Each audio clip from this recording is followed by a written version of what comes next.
কারখানার অ্যাসিডে মারা গেছে ৬টি গরু। অসহায় কৃষকের কান্না থামছেই না। জামালপুর সদর উপজেলার ডিগডিরচর এলাকার ভূমিহীন কৃষক হেকমত আলী। অন্যের জমিতে ছোট ঘরে বাস করা এই মানুষটির একমাত্র ভরসা ছিল ১২টি গরু। কিন্তু গত ২ দিনে পুরনো ব্যাটারির অ্যাসিড মিশ্রিত ঘাস ও পানি খেয়ে মারা গেছে তার ৬টি গরু। হেকমত আলীর দাবি, প্রায় ১০ লাখ টাকার ক্ষতি হওয়ায় এখন তিনি দিশেহারা।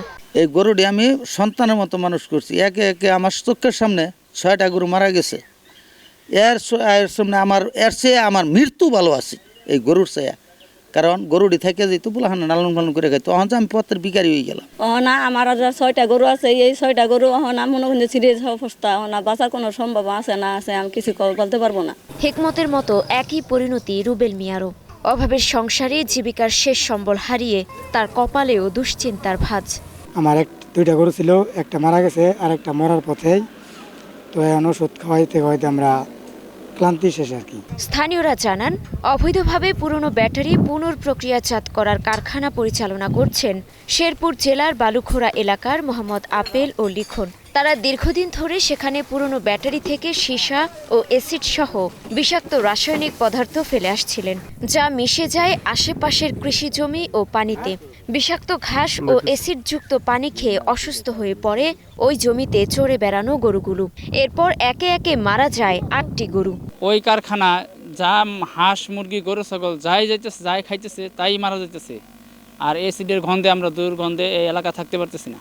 মাঠে ঘাস খাওয়ার হইতেছি না। এই কারখানা যতদিন ধরে আইছে ততদিন ধরে গরু বাছুর বাইর করা হইতে না, যেটাই বাইর করতেছে ওইটাই সমস্যা দিতেছে। ব্যাটারি যখন পুরা এই কালা ধোয়া ছাইগুলা যা পাশে পড়তেছে, ক্ষেতগুলো আমরা দেখতেছি এগুলা ফসল নষ্ট হইতেছে। প্রাণী সম্পদ বিভাগ জানিয়েছে, মৃত গরুগুলোর ময়নাতদন্ত করা হবে। সেই পশুগুলো প্রাথমিক ধারণা মনে হচ্ছে যে কোনোভাবে প্রয়োজনীয় হতে পারে। ওই জায়গায় একটা ব্যাটারি পরিত্যক্ত ব্যাটারি কারখানা নাকি আছে, এটা আমরা শুনেছি। হতে পারে ওই ব্যাটারি পরিত্যক্ত ব্যাটারি কারখানা থেকে যে কোনো রকমের লেড বা অন্য কোনো পয়জনিংয়ের সমস্যা হতে পারে। তবে চূড়ান্ত ফলাফল পাওয়া যাবে আমাদের কেমিক্যাল টেস্টের পরে।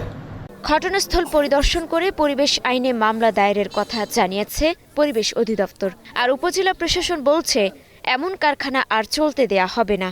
উপজেলা প্রাণী সম্পদ কর্মকর্তা সরজমিনে গিয়ে দেখে এসেছেন এবং গরুগুলোর পোস্টমর্টম রিপোর্ট উনি তৈরি করেছেন।